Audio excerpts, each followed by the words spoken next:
Bien-aimés dans le Seigneur, Shalom.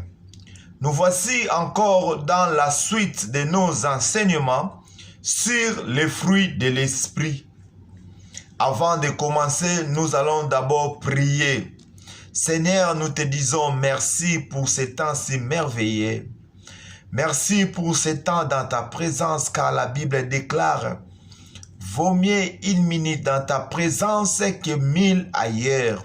Nous sommes dans la joie de partager avec nos bien-aimés le pensée que tu nous as mis dans nos cœurs, afin que, ô Dieu, que nous soyons des bons citoyens célestes sur la terre.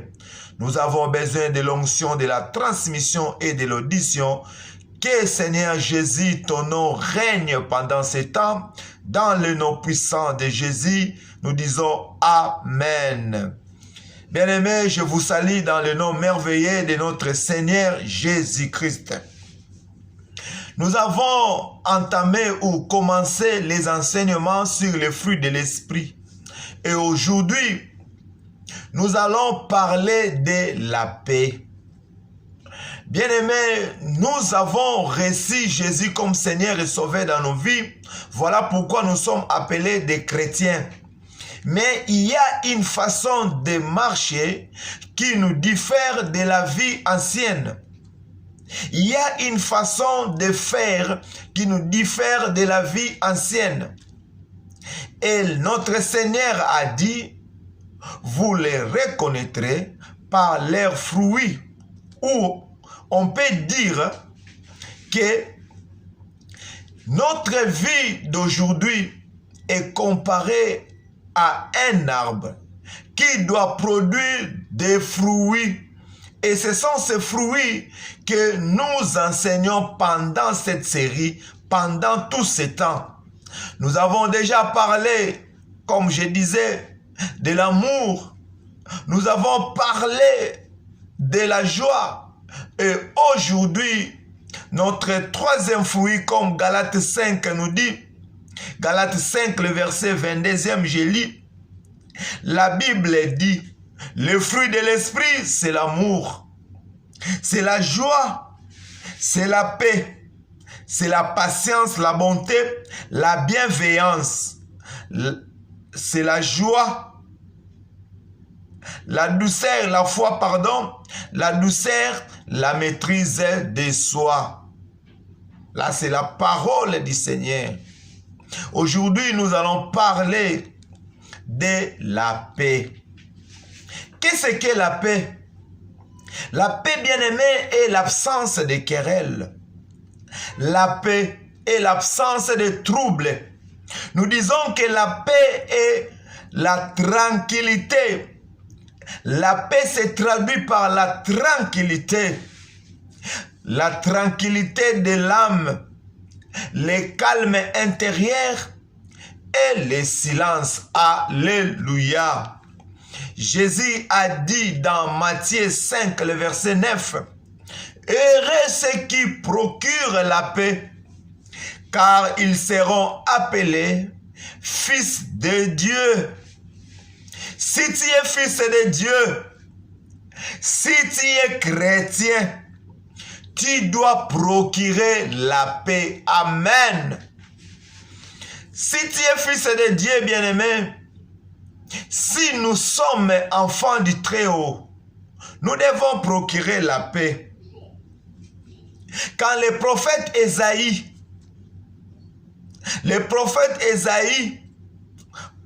a prophétisé de notre Seigneur, il a dit, car un enfant nous est né, un fils nous est donné. On lui appelle, la domination, reposera sur son épaule.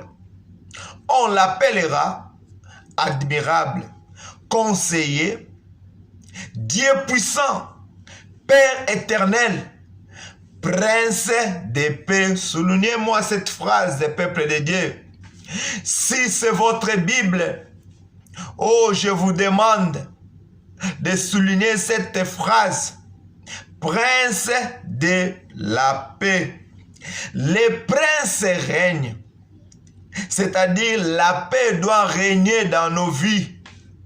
La paix doit régner dans la vie d'un chrétien. Alléluia. Bien-aimés dans le Seigneur, le monde parle de la paix.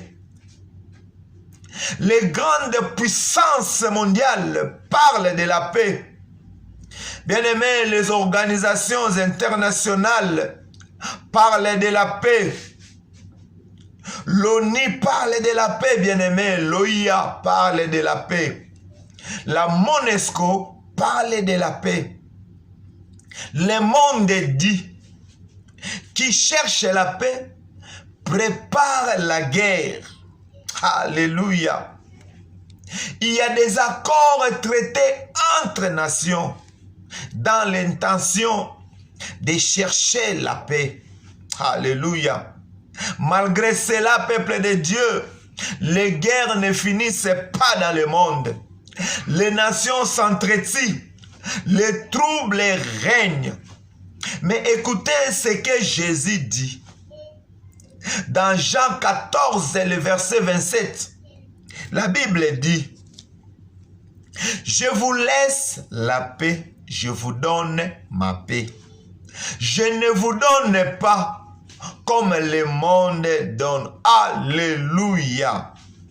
Il y a une façon, bien-aimé, que le monde tente à donner la paix.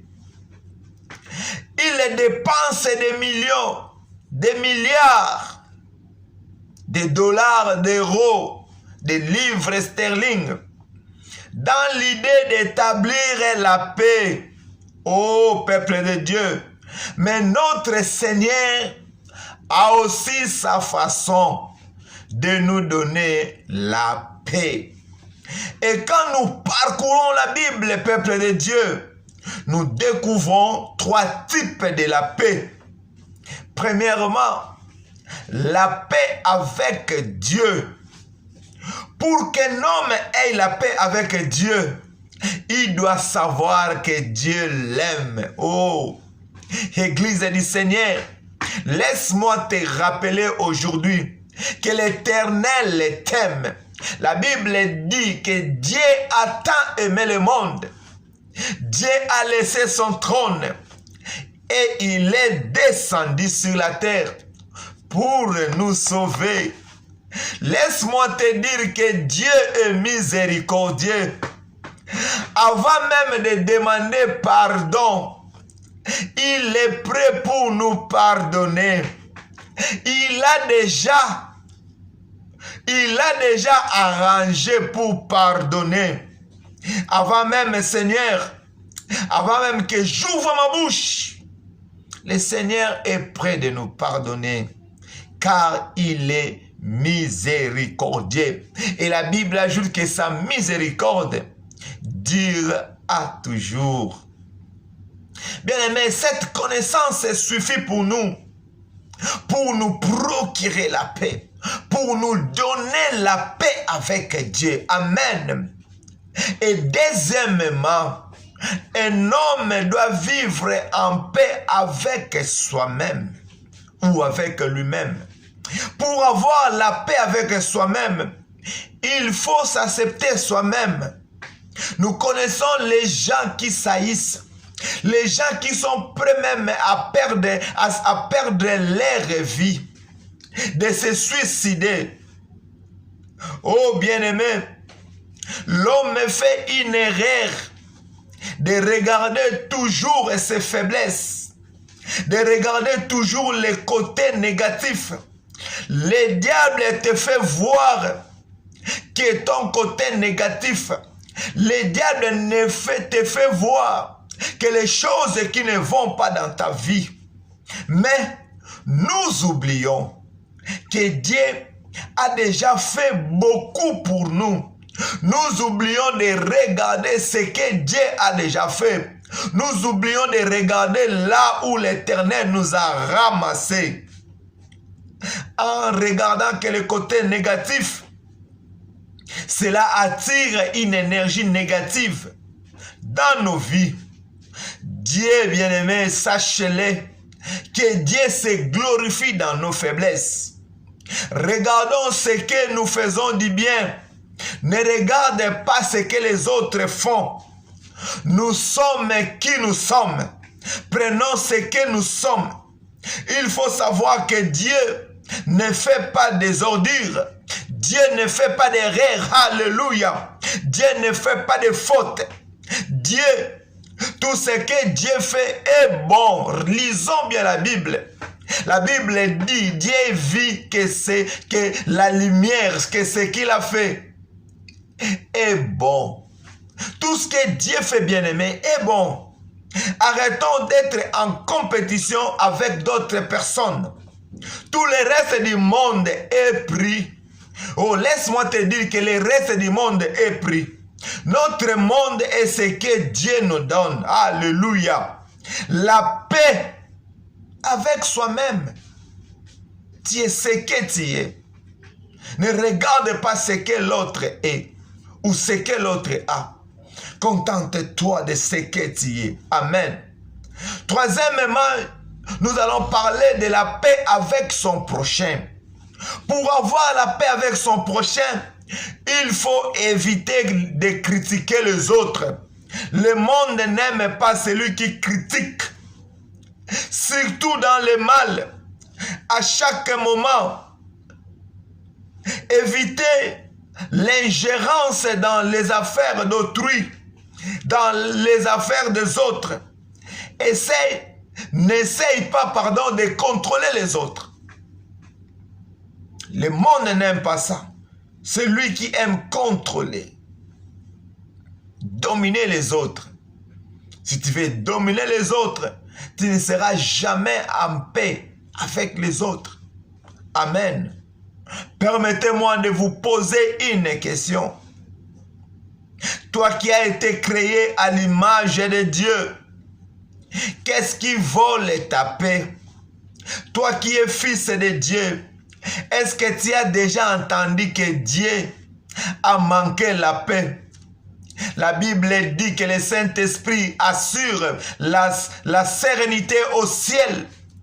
Qu'est-ce qui vole ta paix, bien-aimé? Demande-toi aujourd'hui, qu'est-ce qui vole ma paix? Pourquoi j'ai beaucoup de stress dans ma vie? Pourquoi je n'ai pas la paix dans ma vie? Qu'est-ce qui vole ta paix? Oh bien-aimé, nous disons que les tempêtes de la vie ou les difficultés de la vie fait que nous puissions perdre la paix.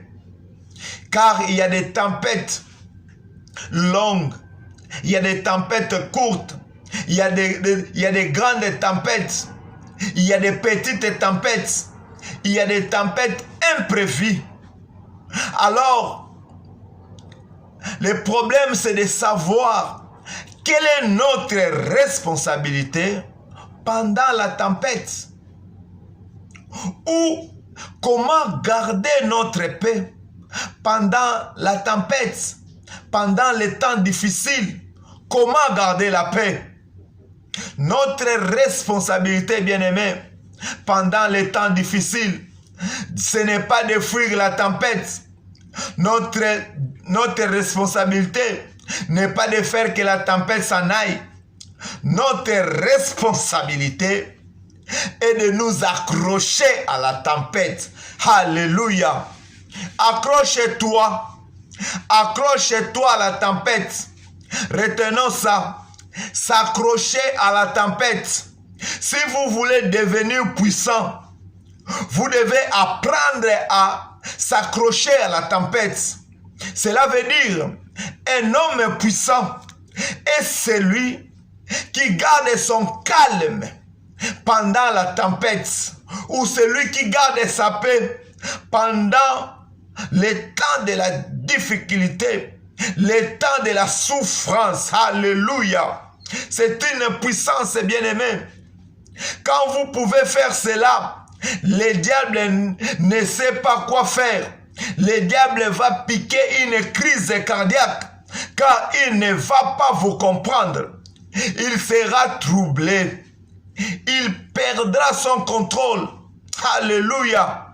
C'est possible, bien-aimé, de garder sa paix pendant la tempête. C'est possible de garder sa paix pendant la souffrance.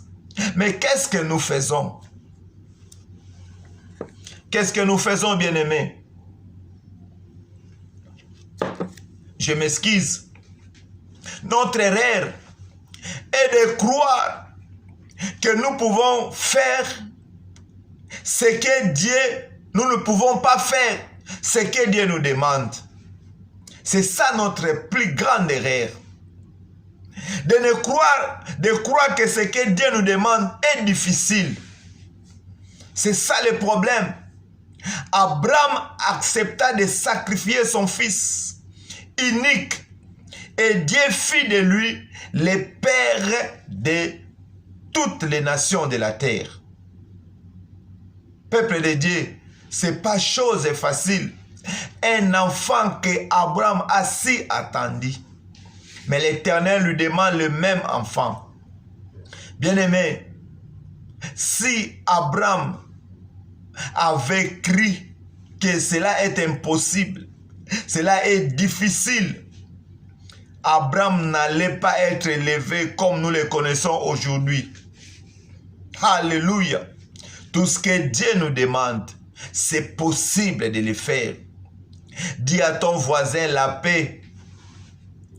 Plus que vous croyez que vous avez la paix, plus que vous serez dans la paix, plus que vous serez prêt à accéder à cette paix en cas de besoin. La paix vous protège, peuple de Dieu. La paix vous donne la puissance. La paix vous donne de l'autorité sur l'ennemi, voire même sur le diable. La paix nous procure de la puissance. Mais quand nous nous inquiétons, quand vous êtes vexés, quand vous perdez la paix, vous faites exactement ce que le diable attend de vous. Et en ce moment-là, il applaudit même. Et qu'est-ce qui arrive dans la vie d'un chrétien pareil? La bouche. La bouche commence à travailler. La bouche commence à dire un tas de choses. La médisance, les injures. La bouche commence à faire son travail. Un petit élément qui peut brûler toute une forêt. Oh, peuple de Dieu, qu'est-ce qui vole ta paix? Est-ce que les enfants, voilà toi qui as prié pendant des années, tu as même gêné pour que l'Éternel te donne des enfants. Maintenant, ces mêmes enfants commencent à voler ta paix. Tu as prié pour un travail. L'Éternel, dans sa grande miséricorde, t'a donné un travail. Le même travail commence à voler ta paix.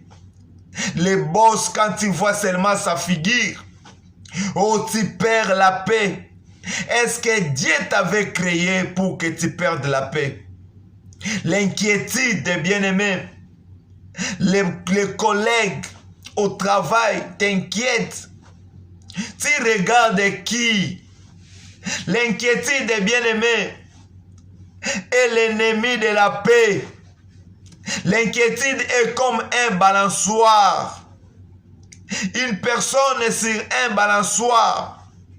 L'inquiétude te garde occupé, bien-aimé.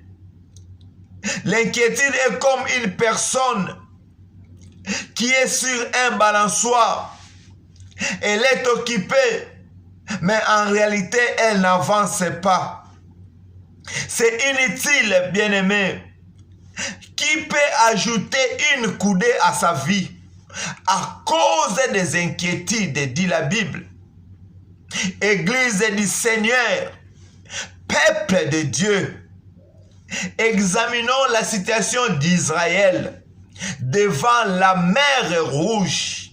Oh, bien-aimé, dans Exode 14, les versets 13 à 14, qu'est-ce que la Bible dit? Nous lisons. Moïse répondit au peuple, ne craignez rien, Restez en place et regardez la délivrance que l'Éternel va vous accorder en ce jour. Car les Égyptiens que vous voyez aujourd'hui, vous ne les verrez plus jamais. L'Éternel combattra pour vous et vous gardez silence. Alléluia. Là, c'est la parole du Seigneur.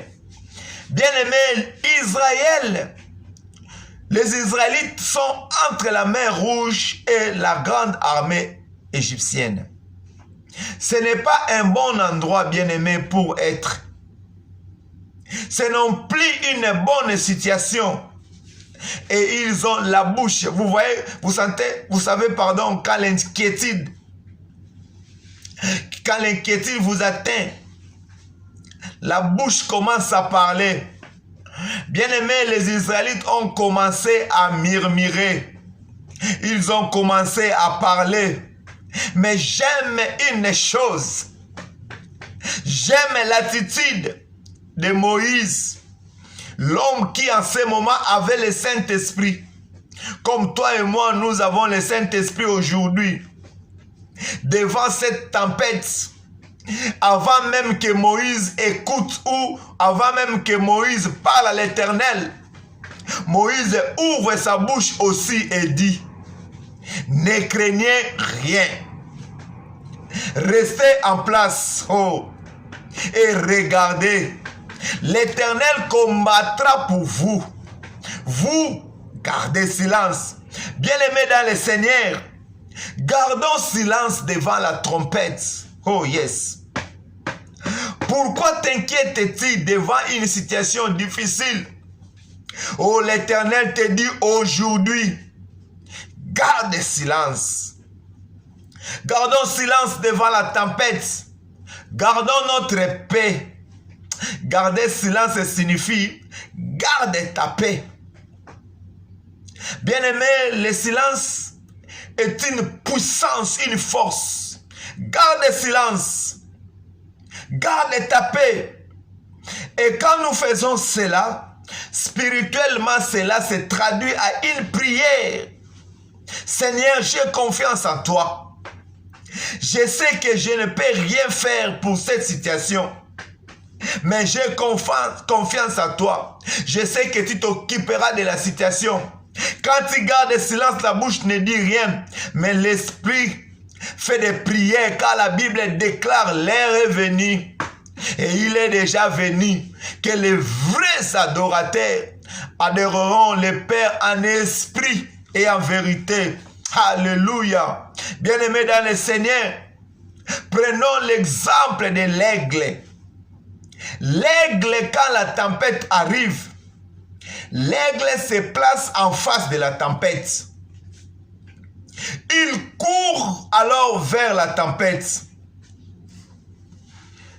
L'aigle utilise le courant de la tempête. Au lieu de fuir la tempête, bien-aimé, l'aigle se dirige vers la tempête. Et vous savez qu'est-ce qui lui arrive? La tempête l'élève en haut. Alléluia. Je suis en train de prophétiser pour quelqu'un. Bien-aimé, la situation qui t'arrive, ce n'est pas pour te faire descendre, mais c'est pour t'élever en haut au nom de Jésus. Au plus difficile que ta situation, plus élevé que tu seras élevé au nom puissant de Jésus. La tempête l'amène en haut. Le courant de la tempête élève l'aigle très haut. Alléluia. Alléluia. Si un animal peut courir vers la tempête, et toi qui as été créé à l'image de Dieu, toi qui as été créé à la ressemblance de Dieu, pourquoi tu as peur de la tempête? Pourquoi tu es dominé par les situations de la vie? Dieu ne nous a pas créés pour fuir la tempête. Mais une chose est vraie, que je te demande aujourd'hui de garder silence. Cela signifie de garder sa paix. pendant la situation difficile, garde ta paix. Cela veut dire,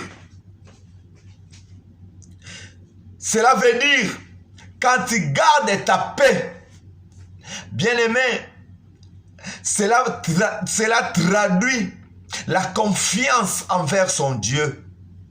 Car ce n'est pas ton combat. C'est l'Éternel qui combattra pour toi. Toi, garde le silence. Regarde la situation dans Ephésiens 6 et 10. Où tout ce chapitre d'Éphésiens, là on est en train de parler des armures spirituelles. Qu'est-ce que la Bible dit? La Bible place toutes les armures de Dieu devant. Il n'y a aucune armure du derrière. Le derrière n'est pas protégé. L'Éternel protège notre devant. Pourquoi?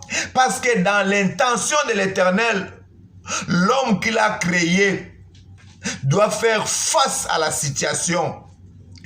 Il a dit que même dans le feu, je ne t'abandonnerai jamais. Même dans l'eau, il n'a pas dit que la situation difficile n'arrivera pas. La situation difficile arrivera. Mais il a dit, je ne t'abandonnerai jamais et je ne te délaisserai jamais. Pourquoi tu fuis? Pourquoi t'inquiètes-tu, bien-aimé? Les armures sont devant. C'est ta tête qui est protégée. Comme on dit en anglais, the chest is the chest that is protected. C'est ta poitrine qui est protégée, bien-aimé. Ce n'est pas ton dos. Cela signifie que tu ne dois pas fuir devant la situation. Il veut que ses fils et ses filles puissent faire face aux difficultés. Voilà pourquoi les armes de Dieu sont devant. Gardez votre paix et Dieu combattra pour nous. La bataille n'est pas la nôtre. La bataille appartient à notre Dieu. Parce que nous avons choisi son camp. Parce que nous avons ouvert nos cœurs. Nous avons lu Apocalypse 3:20 et nous avons compris qu'il était à la porte, il a frappé. Et depuis qu'on a ouvert nos cœurs, il est entré. Oh, ce n'est plus à nous de nous battre. La Bible dit qu'au 7e jour, l'Éternel se reposa. Bien-aimé, si tu veux entrer dans la paix de l'Éternel, je dis à quelqu'un, repose-toi aussi de toutes tes affaires. Laisse ça entre les mains de l'Éternel. C'est alors que tu vas entrer dans le repos de l'Éternel. Que le ciel nous soit favorable. Que le ciel nous bénisse. Nous allons à la prochaine entamer notre 4e fruit de l'esprit qui est la patience. Soyez bénis. Bye.